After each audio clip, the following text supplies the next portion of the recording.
All right, Dana, welcome to the Single at 30 podcast. Hi, thanks for having me. I'm single at always, pretty much. So, thank you. So let's go back to when you were just 25 years old. Let's talk about the story behind the brutal attack that took place in 2012 and went on to change your life forever. So, I guess this is a regular night like any other, and I'd fallen asleep on my couch, topless, like with my dog, and a man and a woman had broken into my apartment, stuffed me methylated and set me on fire. Um, Leaving me to die, actually, laughing as they watched me burn alive and fleeing the scene. Like, I remember I stopped, dropped, and rolled, and I was just like, that instant survival mode kicked in. And what they didn't tell you is at school with stop, drop and roll was a chemical burn. It's literally the worst thing you can do. So by the time I got it from stop, drop and rolling, I was literally 10 times worse on fire. It looked like that guy from Fantastic Four, that fire guy, with just flames everywhere. And I was rolling and laughing and I had fled by the time I got up from rolling. Fun times. Oh my Not. So gosh. what resulted in that was 64% full thickness burns to my upper half of my body and face. And I actually did die that second night, third night, about 10 months later. Um, I was, the day I got burnt, I didn't just get burnt. My whole family got burnt. My friends, my life, my death, my sexuality, my independence, functionality, all gone. Yeah. So the attack resulted in third-degree burns to more than 60% of your body, and yet you've made an unbelievable recovery. How long did your recovery take, and what were some of the procedures you underwent? Okay. So, well, my recovery is still going. It's always been an ongoing thing. But it took 4 years and 10 months before I was actually discharged as an in and outpatient because I had open wounds that didn't close for 4 years and 10 months, which is insane. Um, I've had hundreds and hundreds and hundreds of surgeries, but to put it as in a quick bundle, to make it as easy as possible for people to understand, I am burnt waist up. So they've taken my right leg 5 full times to graft my body with and my left leg 6 times to graft my body with. My armpit, uh, my hips, they took my hips, my armpit, and some of my actual arms, and my groin. They took my groin to graft my neck. So I always joke that when a guy goes to second place, he's going to fourth, and he doesn't even know it. Not that I do that stuff, but they shaped my entire skull to graft my entire face.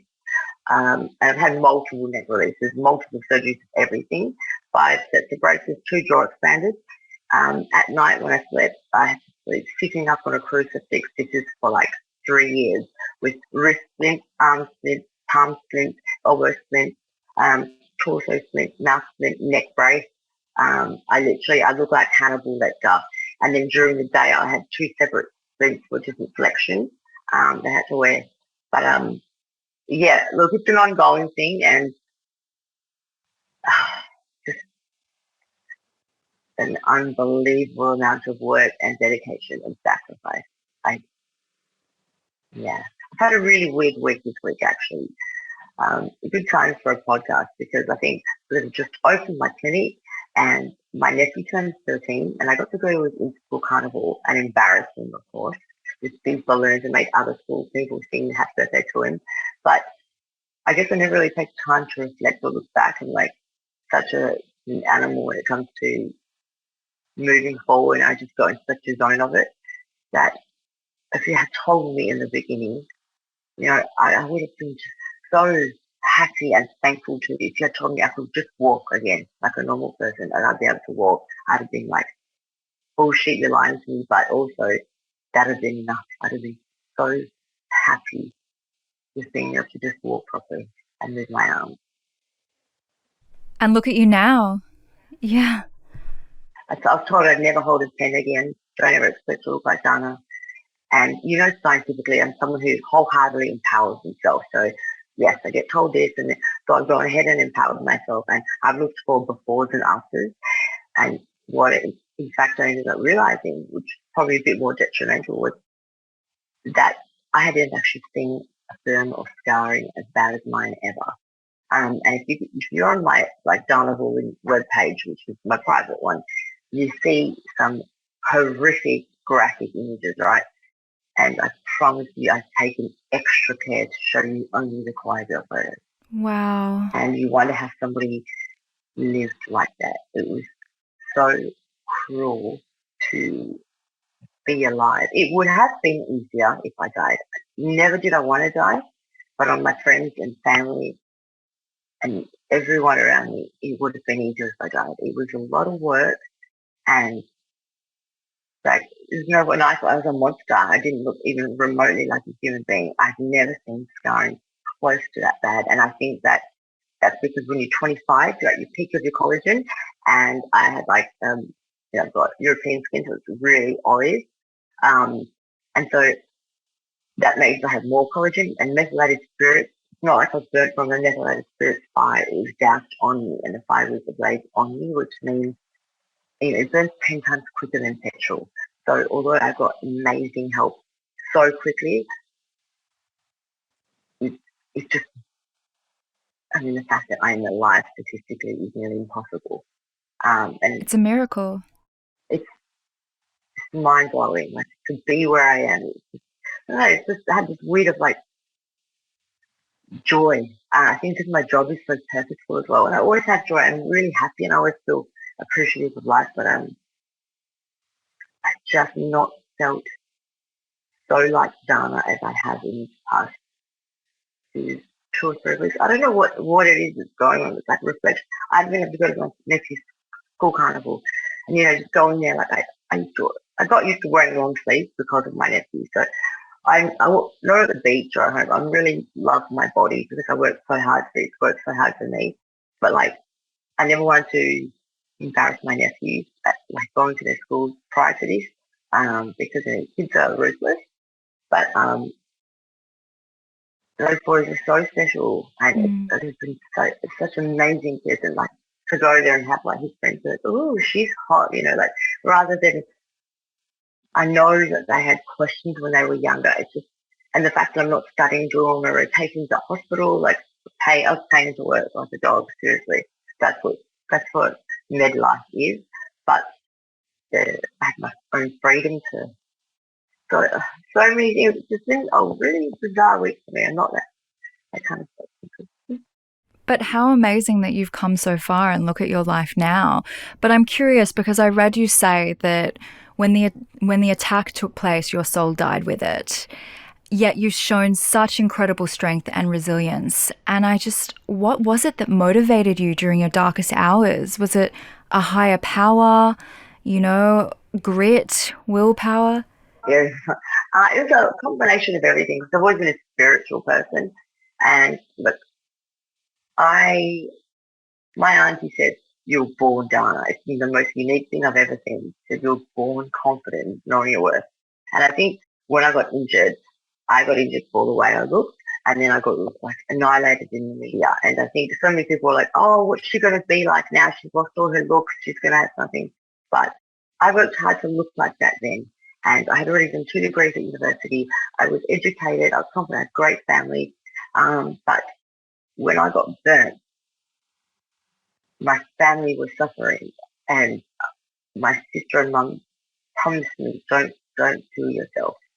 And this is something real childish, but when you're someone who makes a promise and you never break it, all your friends and family, you build credibility and confidence, and they know that I never break a promise. So I promised I wouldn't, but reality, even if I wanted to, I couldn't. I promised I wouldn't kill myself.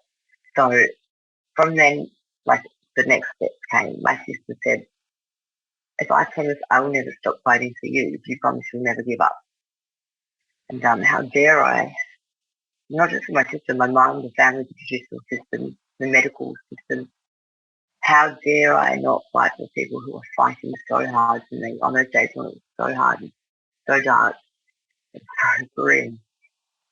I wasn't the only one that was burnt. they were burnt too, and their lives destroyed. So my love for them, like my love for them, really, really made me fight. Um, I wanted to be like new to the whole world. Who was like, what's she going to be like without a face, without a personality? Like I am never going to let anyone else bring me down but me. Let alone someone I did not know, I did not do nothing to. I'm not a hateful person. I think it's like drinking poison, expecting the other person to die. But I do believe revenge is a wickedly served and in the form of success. So success is a great form of revenge, and that's the only revenge I want. Um, and that I haven't stayed. Also, I don't know if I was religious like that, but and I hate using this word because I'm not a desperate person. But in times like this, you're desperate. I mean, I was like stuck, isolated, in physical pain all day, every day. Like, so people always ask me, do you remember the pain of when you were burning alive? For lack of a better word, yes, I do. It was completely burnt into my mind, right? Vividly. But that is a tickle in comparison to the aftermath of the pain. Like, legitimately, the physical pain every single day after 4 years was way more pain all day than being burnt alive itself. And you're desperate, you're lost, you're stuck, you have no hope. And so I prayed. I prayed to our God. I don't know what it was. I prayed all the time and I said, please just give me strength. And I promise I will do better, be better, give more. And I just prayed for strength. Um, but yeah, I guess keeping my word. And like, again, even being the spiritual, like me, in me, I, the abundance of messages and love or posts and support I've getting from everyone around the world, like I felt the energy. But that little sparkle in my eye was always there. And like at uni and stuff, I got a really good grade. And like growing up, like I was always that kid that's real smart but wild. So, I was like, Love that. yeah, it's true. It's still very true now. But I always had like really like professors or lecturers or teachers that I really loved and respected. Always the ones who were restricted from me because I needed that. Say to me, you're wasting your potential. And I never really understood what that meant because I was doing really well at school. I was winning academic competition, so it didn't make sense until I became who I am now and do what I do now because all that brain and all that power and knowledge and effort and energy was going to being formal, I guess. Someone had to make biggest recovery and pave the way for the rest because when I was so desperate, I looked high and low for hope and there was none. And now, when people around the world are so desperate, believe you me, I am the first person their mother, their brother, their sister, cousin, to reach out to because I'm hope.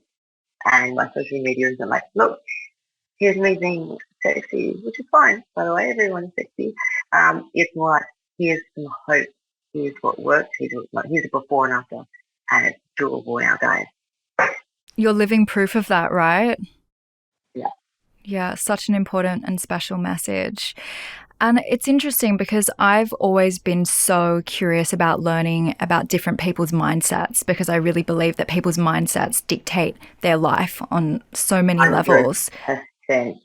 And you have such an extraordinarily incredible mindset, but I don't think that most people know how much you've gone through in your life. I mean, reading your book, it was incredible to learn that not only did you go through the attack and then your attacker tried to appeal her sentence, but you also had a super fan who stalked you for 5 years and threatened you and your family.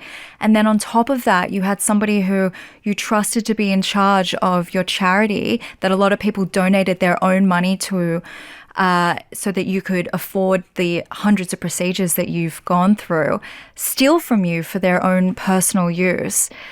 And yet I see people who have gone through so so much less adversity in their life live with a victim mindset. I mean, were you born this way with the sort of mindset that you have, or is it something that you can learn? What makes you different?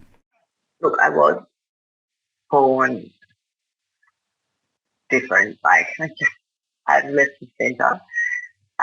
But these things where I mentioned earlier about sticking to your word, okay, working hard, these things are what build credibility and what build internal confidence. Like your mind is your best weapon. Surround yourself with people who lift you up in the positive and wholeheartedly know who you are. Like my friends know I'm an animal. Um,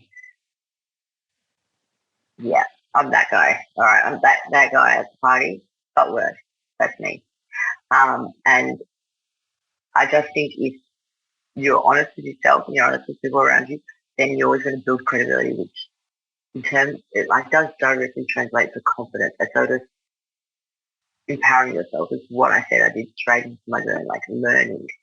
Um, very important. You did miss another really big hurdle that I had to go through in the Oh, like, of course, the cervical cancer. Of course. yeah, And that was like a year in. yeah, 1.5 years That in.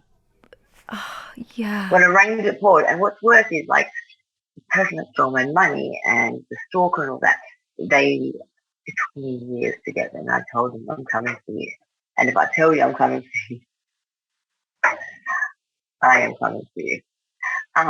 So the lady stole my money, ended up being in the same jail as the girl who hurt me. And the Isn't that poetic, Dana? I think that's so poetic that they're both in jail together.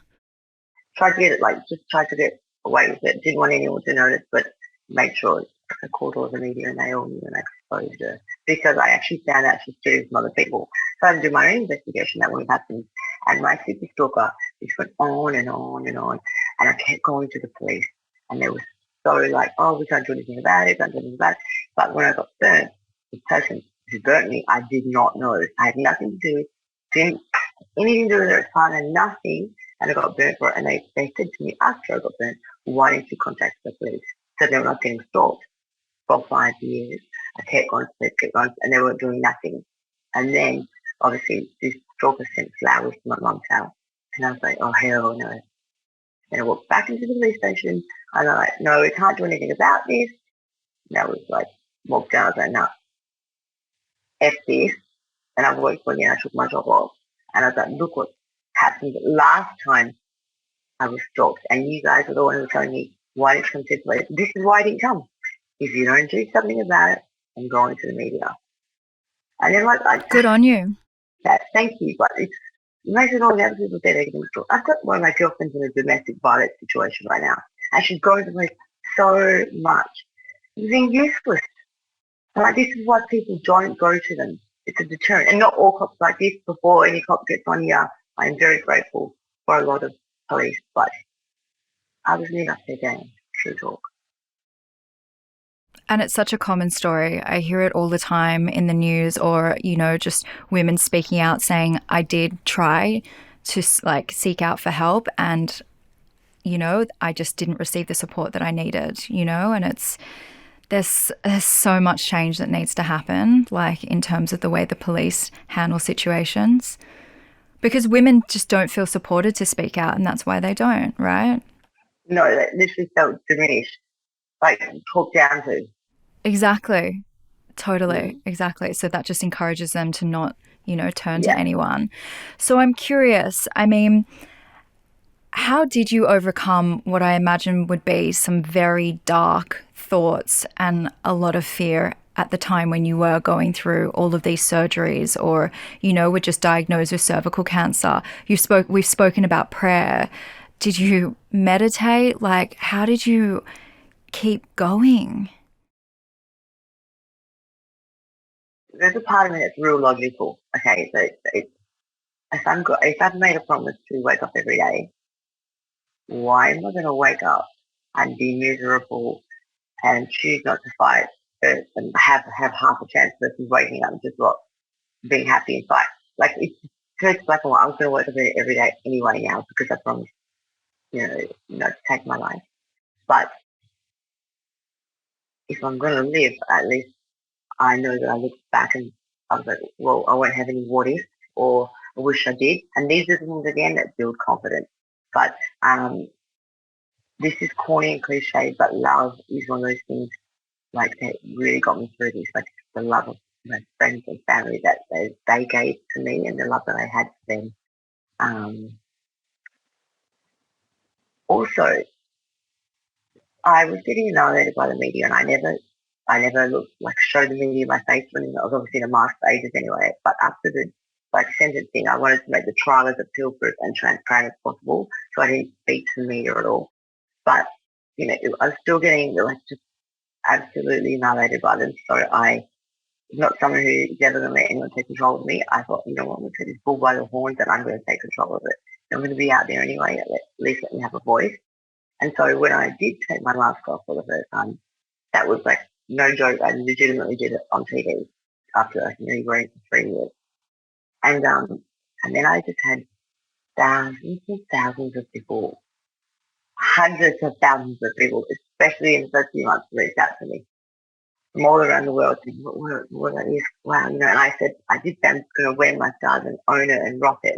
And I had people with scars sending me selfies and dresses when their first time showing their scars and they're like quoting me, I'm just going to own it.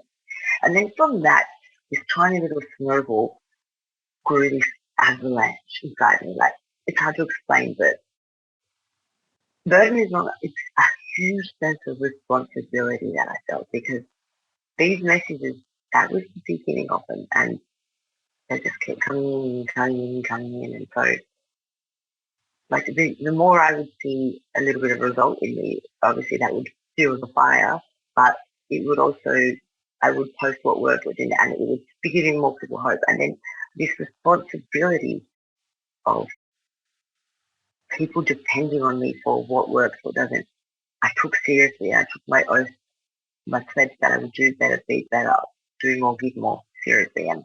And because you can never understand the desperation um, that I had. And, like I say, I do have strength. I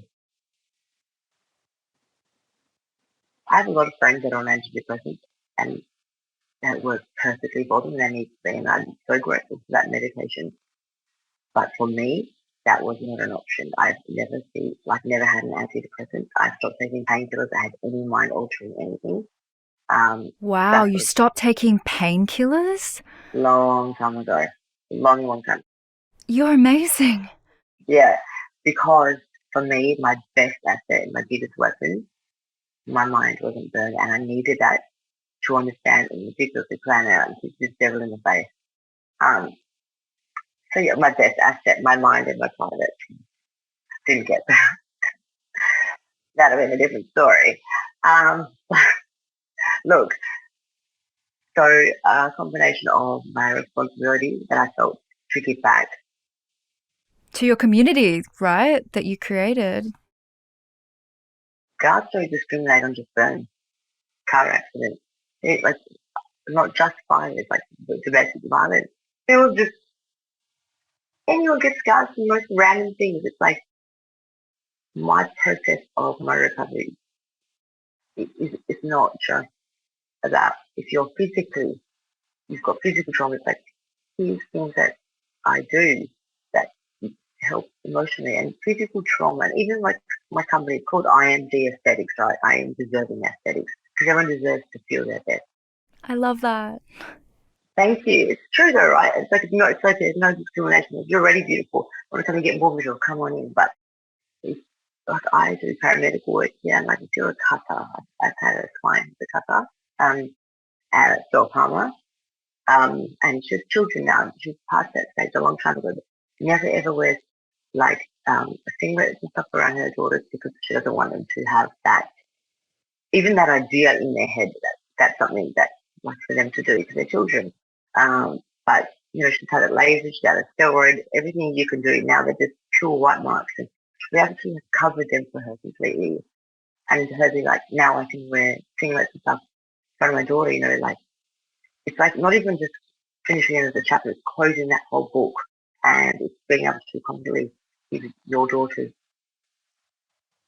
solid foundations and grounds and beliefs to be raised on, like, versus them questioning why they were there, and like having to do a double take of, yourself in the shower, like, because it's not even there anymore. And every single time, all day, you see it. It has so much psychological benefit to have, because often scars are related to trauma. So the benefits of having that gone, even the littlest things, like I'm still a person, so like, and a woman, so I still want to feel my best with my best. So I say to people all the time when they come in, like when they have big marks on their face and they just want it gone, and they like say to me, "You must think I'm silly." I'm like, hell no. If I get a pimple, I still complain about it. I'm still a woman. It's like I get into the way, I'm like, oh, okay. I still believe in being the best version of yourself. So look, yeah, I Absolutely. totally digress. No, I was really enjoying following everything that you just said. But I really believe that with like enough drive and determination, anybody can go on to achieve anything. And when I was reading your book yesterday, I so much loved the section where you were talking about how you and your sister were really pushing to get that laser surgery to bring it to Australia. And how that was such a journey for you, and how you had to, go through so many obstacles in order to bring it here, but it also turned out to be pivotal to your recovery. So, what would you say? Not just mine. Like the day I found out I had Yeah. cancer, is the day I filmed a commercial to raise money for it. And like, I remember finding out I had cancer being numb, like I could like it was like numb, and I had to go film the commercial after my doctor's appointment, and I didn't know I had cancer, and like that little sparkle was gone. I could feel it gone that day, and my mum and my sister were like, "Don't have to do this today," like I was like, "No, I actually do have to do this." And now there's like laser in nearly every single adult and children's hospital in Australia. Wow. That's incredible. Pretty cool stuff. And because of you. So, what would you say to women who are struggling with their own adversity and want to give up? It's okay to feel sad and defeated in life because I think that's as well what happens in our society. Like, as soon as you're sad, people are like, you're depressed or give up. I think we forget that we're human beings and we're supposed to feel. So go ahead and feel sad. But give yourself that time to feel sad, wipe those tears, and get back up. Because the weather always changes. It's not always going to be a stormy day. But I'll also say this. I do not know anyone who has failed more times than me. Truly, wholeheartedly. Oh, I love that. It's true. I'm being serious. I've failed so much. I've had every adversity. I've been kicked twice and down, but I don't know anyone who's got up more times than I have. Even when I didn't want to, even when it was hard. And now look, because every single time you get up, stay up. And then one day you just get so good at getting up, you forget you're getting up. It becomes a pattern. So true. So true. I love that. Thank you for sharing. No, you're welcome.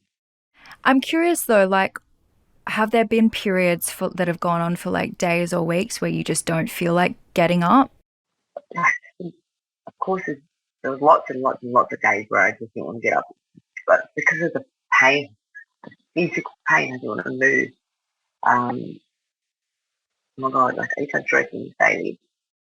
And I just remember being scared the whole entire day waiting because I was so in so much pain anyway all day because, it's all nerve damage plus your whole body's been grafted to some areas.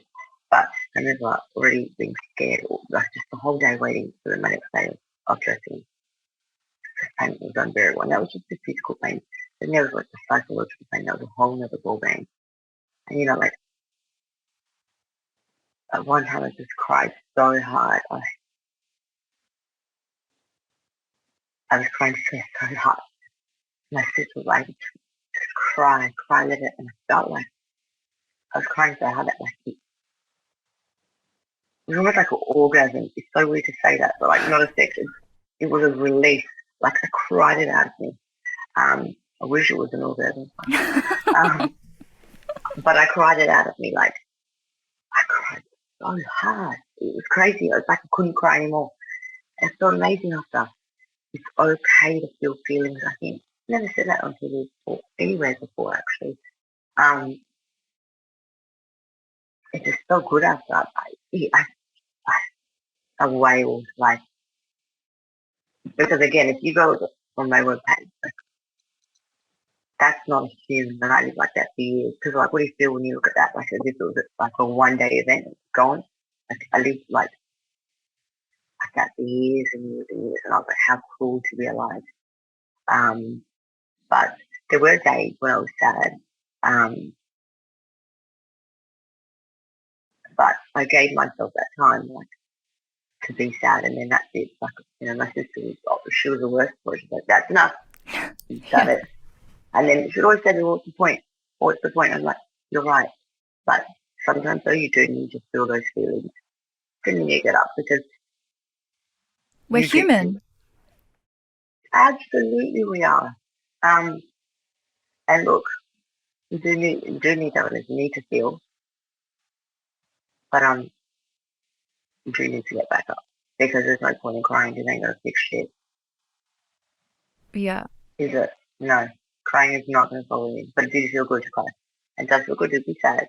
Because I always believe as well if you don't feel sad in the time you don't feel your emotions, that's when that pent up shit happens and like you can explode, Hmm. and it can be directed at the wrong person. And like I'd be forgiven for being bitter.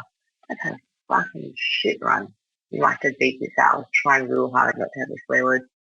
I was doing, but like sorry. And also, I read a research once that swearing actually helps alleviate pain. Oh, I love that. Okay, I'm finally off the hook. So obviously I'm not feeling pain right now, but it's something I tell people. So they're like, oh yeah, cool. I was like, cool. Cool, cool, cool. And it was definitely a research, published everything, got done on the test. So quite that's it. Amazing. No, but I think it's an important message for people to hear that, feel your feelings. We're all human, but at the same time, make sure you do get back up because you're living proof that there were bigger and better things waiting for you. So, yeah. Yeah, But in today's society, I feel like all women can relate to this. Women especially put so much value on the way they look. And I wonder, like, what was it like for you to lose your identity overnight? so I lost my functionality, my freedom, my faith, my identity. Every element of every part of Dana was gone, the outside. But like, fair enough, the outside was gone, but I wasn't doing anything like a normal person. I was stuck in bed or quadriplegic at the beginning, and then, then a paraplegic, and then it wasn't just the physical, it was like the life I lost, and then having to go through trials and extremities is insane. But I tell you right now, I still knew my self worth because I still knew I didn't do anything wrong. I still knew my truth. I knew that everyone knew wholeheartedly I was good. Um, but it's cruel. That was cruel. It's cruel on your mind. This is really cruel. Um, this is why the mind is powerful, but it is awful. So for the first like 6 months, I would have these vivid dreams. And I I don't know if it was like the meditation you're on in the beginning, because yeah. And in my dreams, I would be standing at this like top of this beautiful staircase which had like gold trim, and I was in a pink little dress and pink pumps and my big blonde hair. And every single night I dreamed the exact same dream. It was like a really fancy club in Vegas. And every single night when I woke up, every single day, I would wake up like howling, crying, and such despair because I actually forgot that I was burnt every single night, every morning when I woke up. I realized that actually I was living hell on earth. And my worst nightmare, anyone's worst nightmare, was my reality. And my body was tricking me. And I actually had to it was like, Groundhog Day, we actually really had to feel those feelings. It was so cruel. And like I was learning it every day for the first time. Unbelievable. But now I look back and I think, was that a premonition? Like, Right? yeah, but also so cruel to forget. You ask anyone, what's the worst way you could imagine dying? Everyone says being burnt alive. Mm, yeah. So been there, done that. But yeah, mine is like if I've got scabs behind the car, like if someone tied my foot to my leg to a rope and then like dragged me on the gravel, I reckon that Oh, would be my life. oh wow! I had never thought of that before. Yeah, and then drowning. But yeah, in order. So we would people, that they said burning alive. I'm like, no, I think scabbing alive. Or like, Oh, what a visual. So, what did the experience teach you about yourself, and in particular, your self worth? something I'm pretty badass. People think they're gangster. Like, you don't know what gangster is. Like, taking the shorts off the chair. Um, You're the real OJ, Dana. You're the real OJ. man, mad dog. But what You should have gold chains. I was like full pimp under here. Um, look, it taught me that I knew my self worth, and that's what I try to tell young women. Like, let's hope that no one ever has to lose your identity, functionality, whole everything in one hit like this. But if you do, you want to hope you know your self worth because looks are going to fade. Yeah, yeah, and that's true for everybody. Like everyone's looks are going to fade, and we all need to. Not everyone. Mine won't. So here's the best karmic divine justice of all. Because I'm burnt, physically cannot age.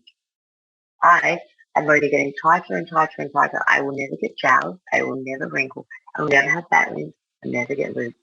For the rest of the time when I'm 70, I shall look as I do now, if not younger. How is that Wow. for karmic justice? If somebody tried to ruin my looks, but all they did was like immortalize me. Really?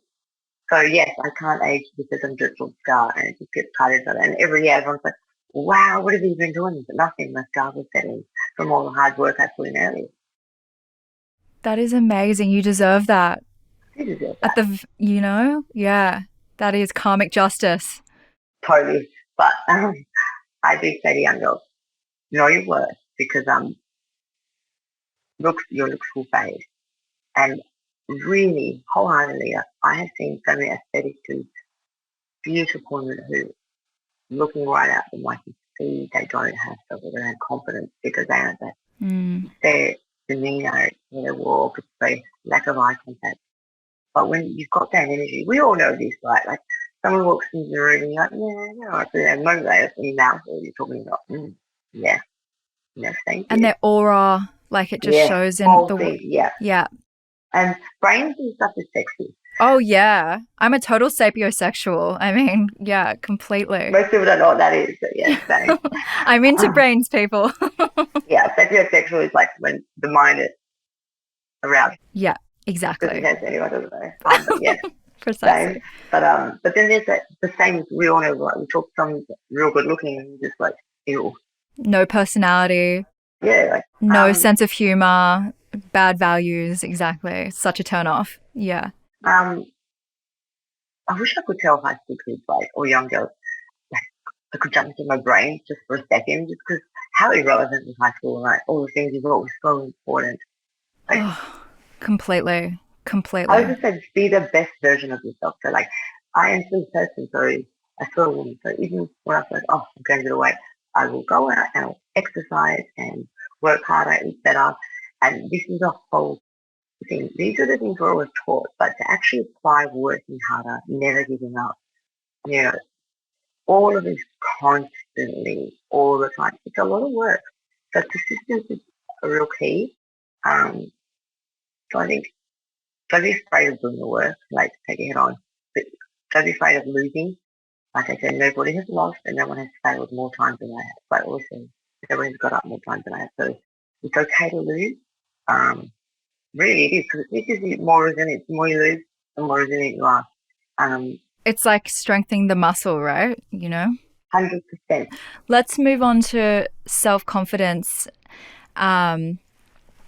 Because I'm curious, what about your self confidence? Has it impacted how you behave romantically now? Did it close you off to Nah, love?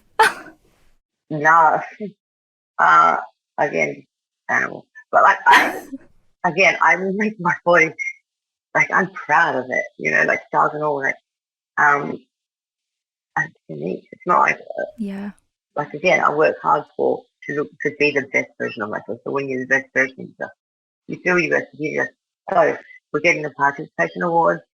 So that coupled with people not being able to like interact with each other socially, it's actually a recipe for disaster in my opinion. Because when you go out into the real world, what like it's great to teach people, yeah, equality, everyone gets the participation award, no one's a winner.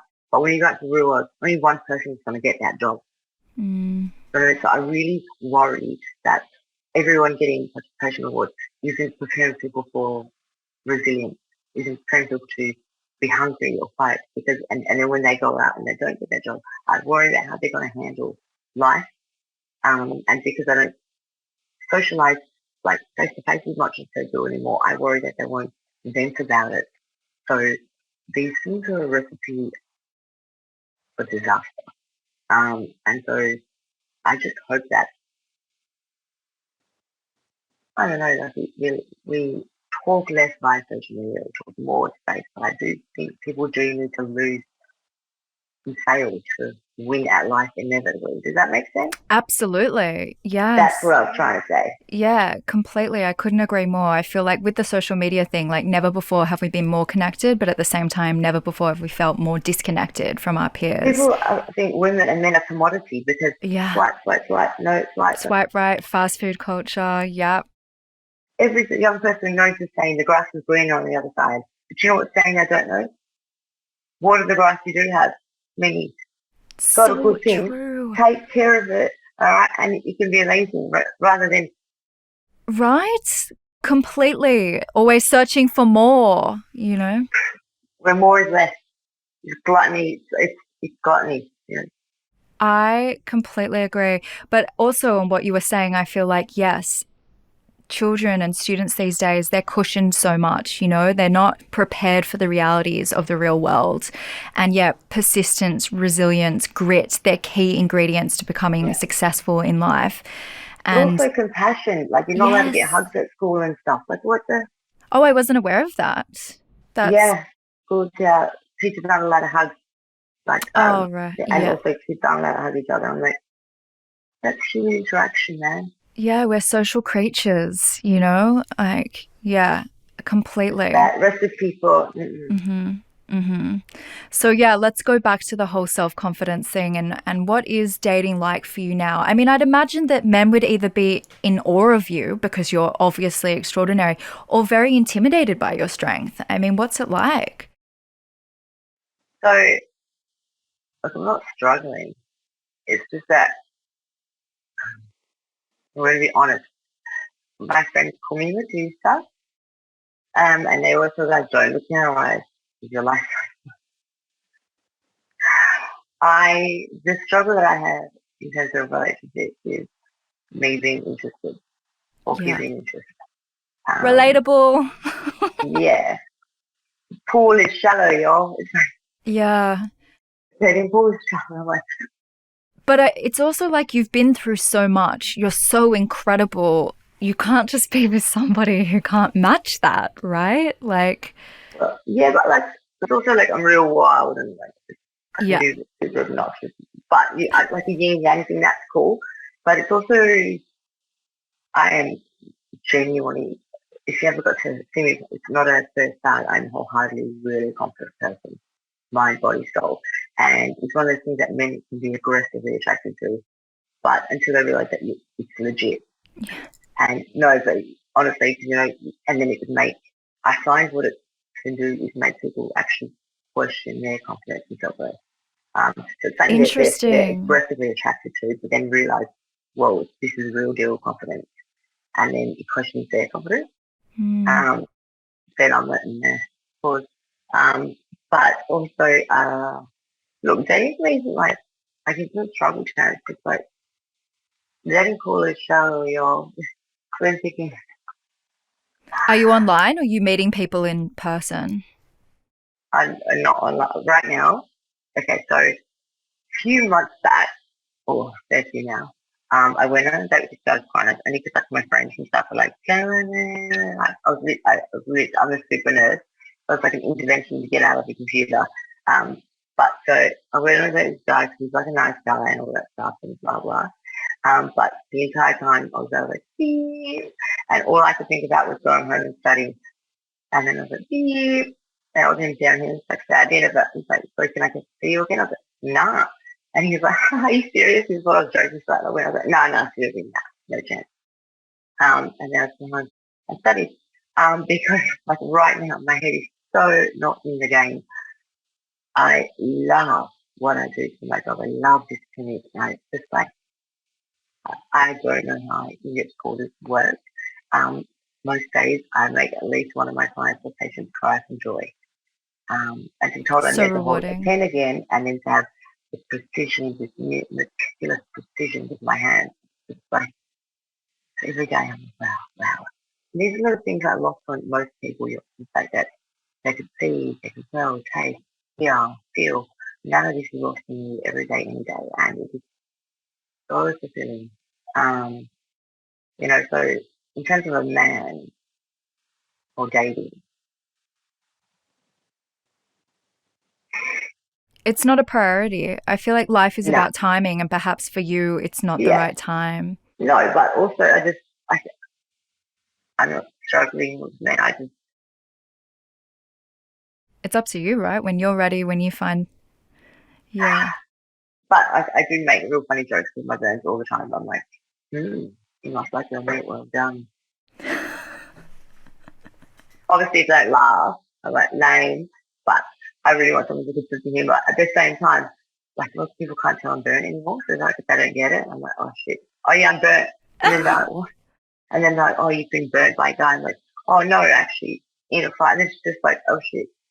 But yeah. But how amazing that they don't even know that you've been burnt. Like, is that not the most incredible thing? It's just so rewarding. I can't even believe it. I yeah. You have to explain it to people now, whereas before you were told, like, you may never be able to hold a pen. And, like, yeah, now you're running your own clinic and helping other people. It's such an amazing story. So, have your values changed from this whole experience that you've been through? No, I think look, I think my values help me get through it as well. Um, Good or bad, right or wrong. Work hard. I do work a lot harder than I used to.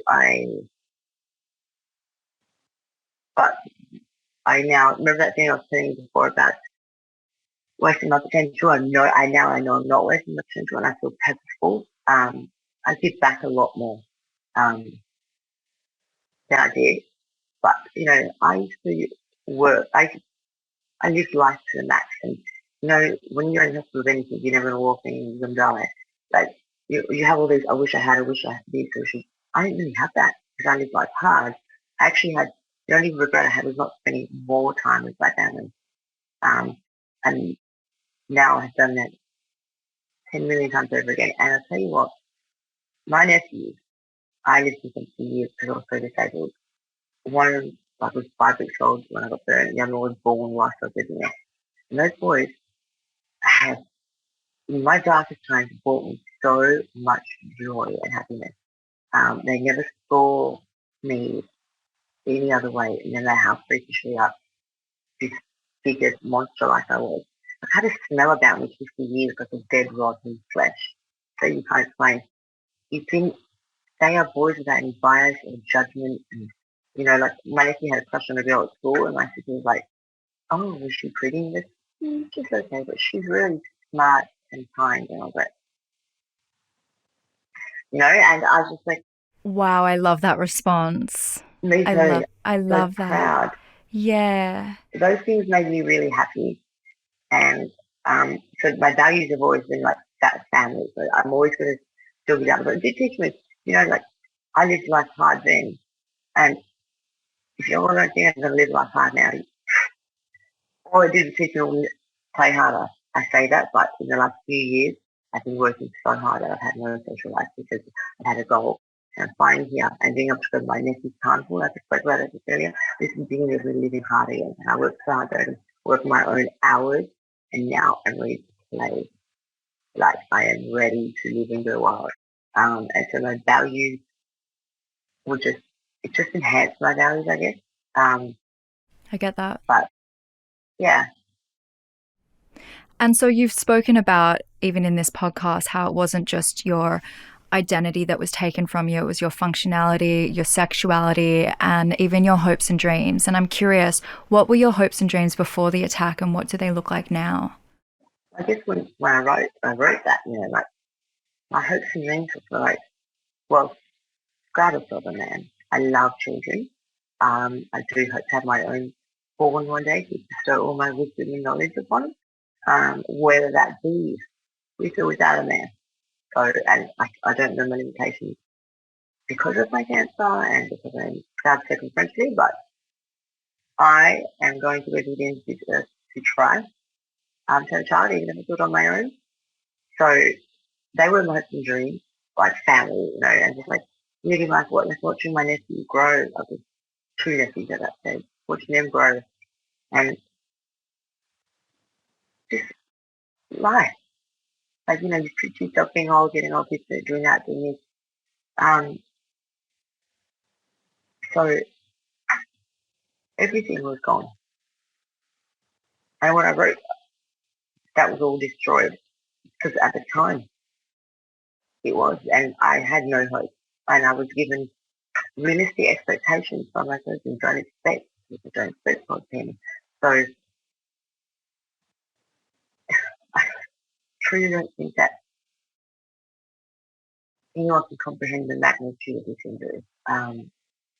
Again, photos that you see and are these worse than that, probably from the worst injury photos I've ever seen ever on the internet, on the webpage, and they're still the quieter photos.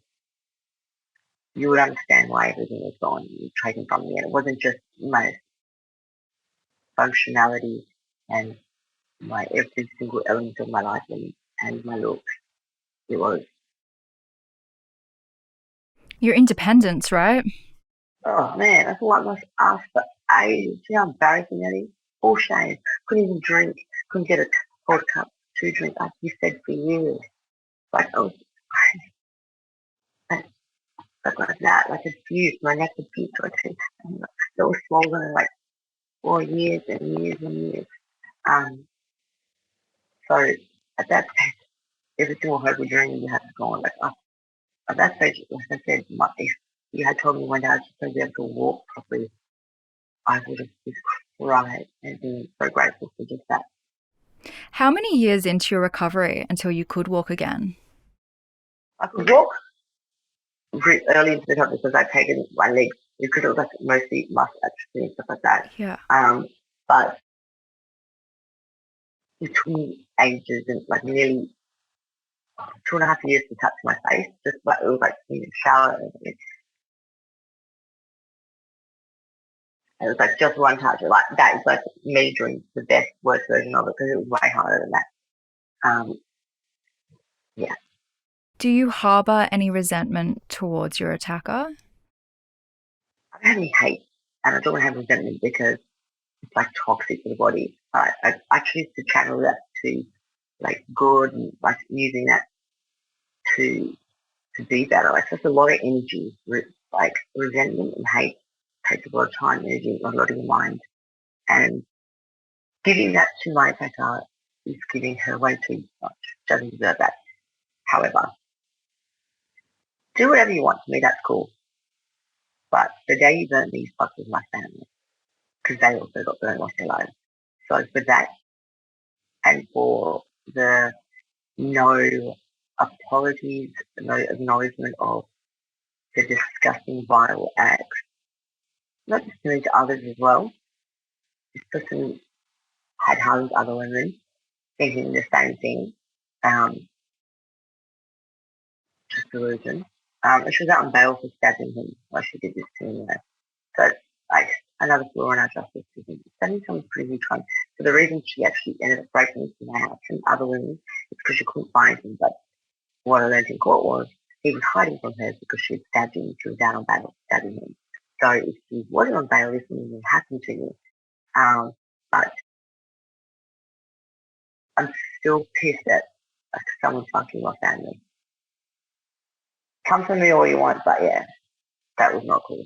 Has her family apologized to you at all or expressed any sympathy? Literally none. Um, Not at all, not one iota. Um, yeah, she's lost members of her family, um, like recently. So, So, do you think one day you'll be able to forgive your attacker for what's taken place? nah. Uh, it's like, but I'm not angry or bitter. So it's hard to explain that. I don't forgive someone who doesn't have remorse, but that's my mum and my sister and my cousins and my nephews and my best friends and whole hospital system to do with one person vile act had a domino effect. And so a decade long. But then the domino effect like knocked all the dominoes down, but at the same time didn't just build a hill, it built a mountain of success for the rest of the survivors all time. Do you know what I mean? It was like a Yeah. so it's not I don't want anyone to think, oh, if you don't forgive someone you have hate or resentment because that's not true at all. But I don't forgive because that was a shitty, freaking evil, demonic, disgusting, vile, low, bottom of the barrel piece of shit into the selfish, saluted, just, there's no word for it, eh? But, None that I can think of. like, and we, no one did anything to you. So, not even an acknowledgement. It's been a decade. No, no, no. Nah, not forgiving someone. Good riddance. Bye. So disappointing. I'm someone who believes in destiny, and I wonder if you could go back in time, would you change anything about your story or your journey? I would change the hurt that my family and friends had to feel. I love so hard, and I think love is such a powerful tool because I watched them like sacrifice their lives and still feel like they were doing nothing and useless and filming me and clothing and bathing and driving me around just, But me and my husband always, a spark in my eye and wasting my potential. I can do wonder. Was I destined for this? Did I need to make show the way, pave the way, give people hope? Was this always my journey? Um, so I wonder. Hmm. It's And interesting. also, you know what, if it wasn't, like, it's just what we talked about earlier about mindset, it really could think privileges thing anyway. Like, what are the other options? Oh, life's cool, like, life shit, expect a shitty life, the world's crap, have no hope. No. Why don't you just change your mindset? Even if you're just like, yep, meant for bigger and better things, like Dana, the 2.0 version. Love that. So there's so much pressure on women to be and have it all in today's society. How has your definition of having it all changed since the attack?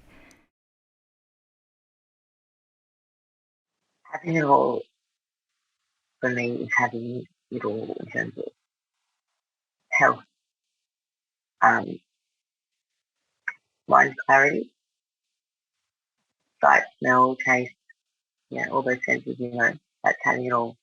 Functionality, family, that's having it all for me.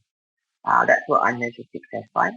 But in terms of having it all, I think if you just keep being the best version of yourself versus what society expects you to be, you feel good about yourself because it's like you feel good, you look good, you give more. Okay, so you do more. It's all like interrelated. So don't worry about the pressures of society. I always said this before, no one puts more pressure on themselves than I do, than me or myself. And I think I at least work hard to my standards and like you still gotta be constructive to yourself and not cruel, but just room for improvement, try. Do this. But no limitations. I know I'll always be scarred, but to what extent was up to me? And I was the destiny like creator of that. In relation to what men expect of us or in the dating pool or not. You don't need a man to have a baby or a date or anything like that. And, you feel better alone, stay alone. There's no shame in that game. Um, I agree. Someone really does this job and support you, and it doesn't have to. like some of the successful relationships I've seen are like my lesbian friends' relationships, like stand to mind. But it's Totally. you don't worry about dating and what age you're in. Like the people that judge, like the older generation, like my friends from European, I was over here at 21, even before I was there. Okay, so don't worry about it. You can be 14 single, 15 single, it's still like, as long as you're feeling yourself, that's all that matters. I agree. And so the purpose of this podcast is to create the manual for the modern woman. I'm curious, what is one thing you would say to your younger self? Keep being you. I would say to myself, live as hard as you live. Work hard. That, like, that animal that I always was, the wildest thing is what got me through. I know my life is what got me through, but it's not till you're older that you understand these things. Like you're wasting your potential. But I'd say the younger me, high school doesn't matter. And I guess I learned that real early in school too. So Me too. is it? Yeah. Hell yeah. Because I would literally go to school. Okay, I'd get my pajamas, head trackies and jump on, and I'd put my school uniform over the top of it. I'm in disguise. Full bush pig. But it's very better than it. Focus on you and being good, and it was really good. When no one is around, when it's just you, still do the right thing. Choose good over bad, right over wrong. 100% integrity. You need to not cut corners. You need to be good to yourself. You need to know your truth.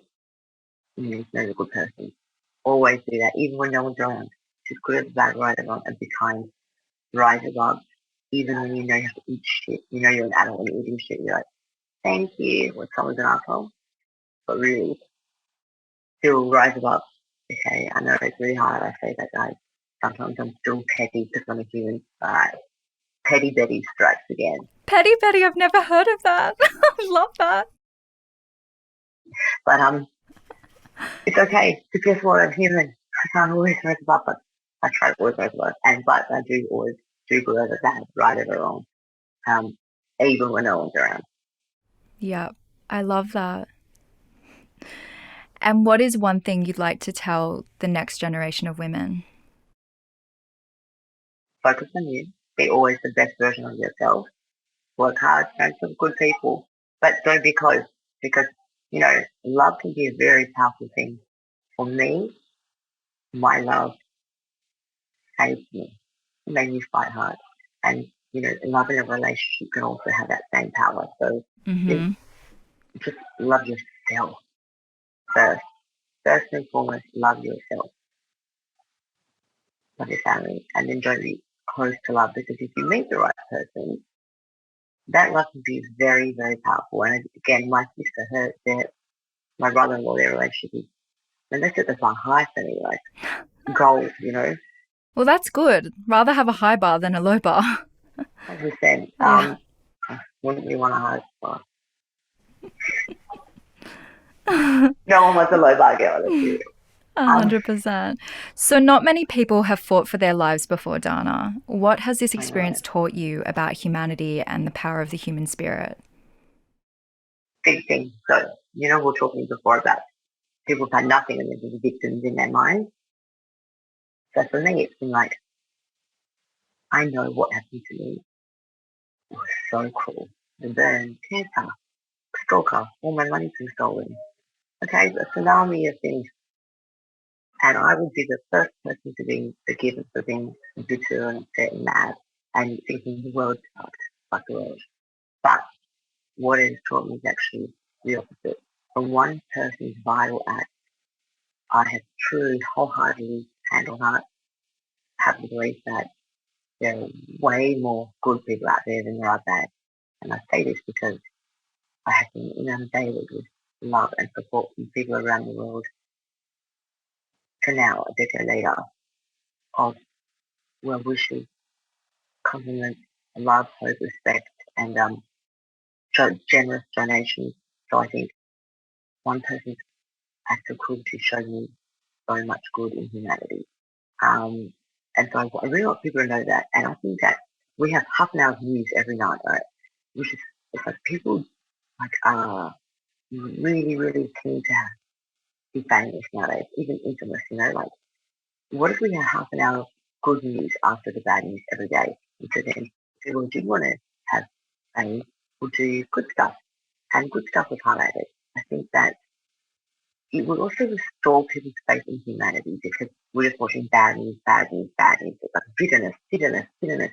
And that's the thing, like drums into our head. Like, look, the world turning to shit, look at this, look at that. But what if we had another segment of news after the news, or good news? And then it was like, look, there is still good in this world. This life from here at this stage. And like just a little bit of balance, or a little bit of hope after the bitterness. And I think that at least because society as a whole is getting between, they're getting defeated and thinking that the world is bad when we're actually predominantly good, but we're all just first and the negative is always talked about. Like, if you're about a murder, you talk about it. If you're about this, like a courage, and you hear that person dying in the car, real bad. But we're not highlighting all the good that people are doing, and people are predominantly good. So if it was more highlighted, people would just talk about that more. Agreed. I think that that's a genius idea. I don't know why we don't do that already. I don't know, but let's patent it and we can be like the news girls on this panel. Keen. Love it. So what do you want women to take away from your story? Women and men, best version of yourself. Like, very important to accept failure, very important to get back up. But working hard and just being the best version of yourself. The real things are like knowing you're a good person. All right, like really, like when no one is around, choosing good or bad, right or wrong. I promise it sounds really weird. Keeping your word, all these things build so much confidence because then it says, like, how many people do you know that are like, oh, I'm going to be here, then let's do this, and then they just don't follow through. So many. Not me, I'm not that guy. So It all comes down to integrity, and I feel like that's rare in a lot of people. Yeah. Yeah. So what's next for you, Dana? Every 6 months someone asks me that, and I say, oh, I don't know. And like my life changes dramatically because I'm an animal, so who the hell knows? I would like some downtime, but I say that every time also. Honestly, I can't tell you, my brain's just... I love that.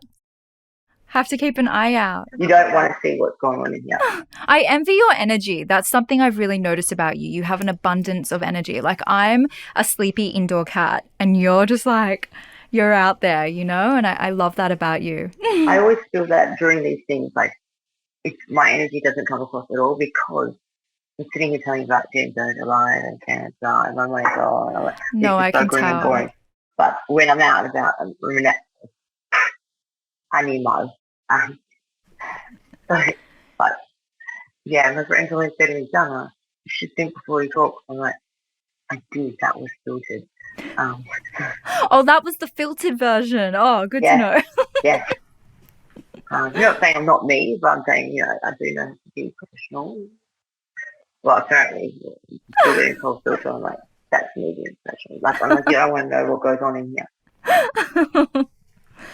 Dana, honestly, thank you so much for your time today. It's been amazing speaking to you. You are an absolute inspiration, and I just can't wait to see what you do next. Thank you. Thank you. And thank you so much for having me. Thanks to all the sound guys and everyone who's waiting, and really appreciate and respect it all. Thank you.